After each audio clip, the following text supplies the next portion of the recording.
back to Once Upon a Page. Today we are discussing standalone versus series and which ones we prefer to write and read. Yep. Or yes. Okay. Yep. Making sure I'm with it. So, which one do you lean more towards? Well, if you look at our stack Our lovely stack. Aaron's stack is a series. Yeah. My stack is a series. And poor Amy. And Amy's is 3 standalone. So we each have the 3 books here.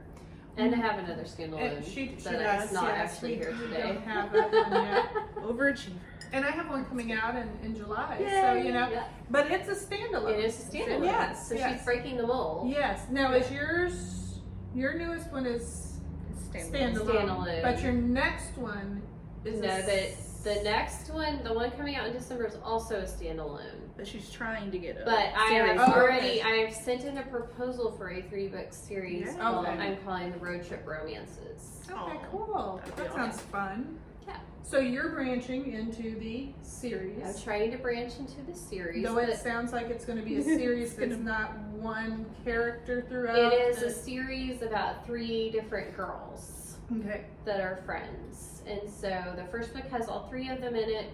And then the second and third books are going to be about 2, like 1 girl each. Oh, cool. So, And So far, mine has, of course, the series. mhm. I'm working on a new book, Beyond the Gates, and sent out a proposal for that. And I tried really hard for it. it's a lot of release. I tried a lot. for it to be a standalone, and it's probably going to be at least a 2-book. It'll be like a duology. Is that a thing? Sure. It is. Okay, It is. just checking. We just made it a thing. We will discuss that in our next video. Mine, it's a series because I wanted to follow her life. You know, ending where it was, it didn't have her life in it, and so the story naturally went into a 3-book series. My next one is a standalone, although there is an element of it that I could make not a series as such, but there's an element in the one that's coming out in July that could carry over. I've got another book that is kind of on the back burner that would bring in an element. So you could kind of have it as a series, even though they would be standalones, which is kind of what it sounds like your series is going to be, where you don't have to read all of them too. Right. And then I'm currently working on one that's a standalone, just because they're a little different theme. They're a little different, like my series is very much a slice of life kind of thing. Yeah. And these are a little lighter, a little more fun, I've enjoyed writing them, but it didn't warrant branching off into the more. Right. So what do we like about standalone books? Do you want me to go first, since that's all I've written? Sure. Sure. Yeah. She And will are be you an talking expert. writing or reading? Or both? Both, maybe. Both, okay. Okay, so I love standalone books because I can write it and be done. Yeah. I don't have to Yeah. You don't have to remember things. I don't have to remember things from book to book. So That is hard. true. I don't have to worry about anything like that. So it's really nice.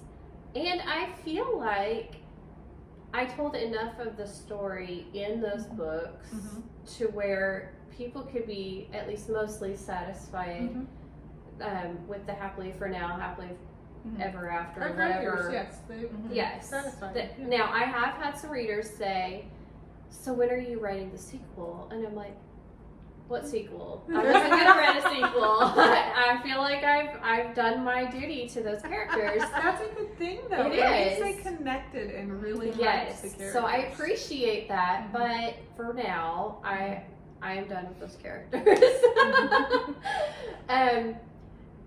Now, I like reading standalones a lot of times just because, for the same reason. If that is the only book out at the time, I don't have to You wait wait to to know wait, how yeah. it is. Yes. It's ended. I'm done. It's hard you to know. wait. And so that's really nice too, because you don't have to wait for the author to write the next one. I think I'm just on the opposite end of that, because I love to read series. I love to get invested in the characters, and I don't want to leave the world.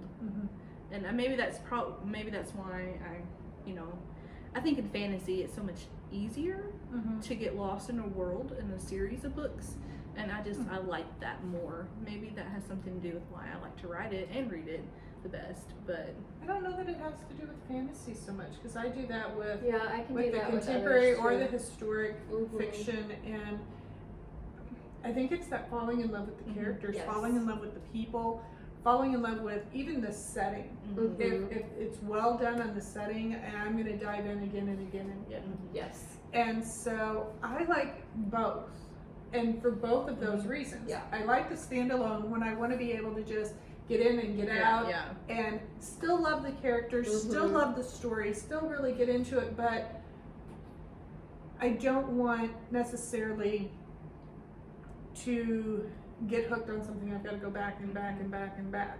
Yes. But at the same time, I really love a series because I feel like I get time to really get to know the people. I really get to know this main character that I absolutely love, or even the secondary character that sneaks up out of nowhere and kind of takes you through all the books, and you're like, well, why wasn't the book about that person? Right. You know? Things like that, and it just leaves me feeling like I've really been a part of their life. Right. Yes. And so, or their quest, or their whatever it happens Journey or to whatever. be. Yeah. And so I like reading both. Yes. I like reading both. And writing. For the record, I think- do like reading both. And for writing, I think it really for me just depends. I like writing both. It just depends on what the story is that I'm trying to tell that time, you know. I like to write cliffhangers. So it better be a series. So it has to be a series. That's what was happening with the one I'm working on now. I'm getting to the the end, and I'm like, I can't just end this. Gotta keep going, guys. But people aren't going to want to read a 150,000 word novel either, so you have to sort of break it up. Right. Yeah. Yes. Right. Exactly. Yeah. Yeah. Although my husband keeps saying, when are you gonna write like a really, really big book?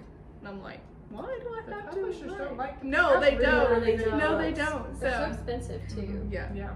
to buy. So. But yeah. So there are good things and bad things about both standalone and series. I will say for series, be careful. If you know it's a series, make sure you're picking the first one to read Yes. first, because I have made the mistake Yes. of diving right into the middle of it and going, Because wait, What? what? because What? some books they don't specify Right. that on the cover or whatever. So it's note hard to authors, yes. make sure your books are well marked too. Yes. Or that people can find Yeah. a list of what order they're supposed to be read in. Yes. That's Definitely. really nice. But we would love to hear, do you have a preference? Standalone books or series? Or are you like us and like to read both? Please let us know. Let us know why.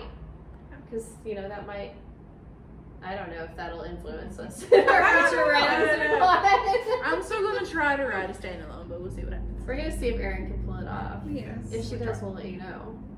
And we'll keep you apprised of how Amy's series Yes. goes. Yeah, I'm hoping. Yes. Hoping and praying that I hear something soon, and if I do, hopefully they'll start coming out next year. So that would be exciting. But until then, be sure to subscribe to our page, like our videos, share it with anybody you think might be interested, and we'll see you next time. Bye. Bye.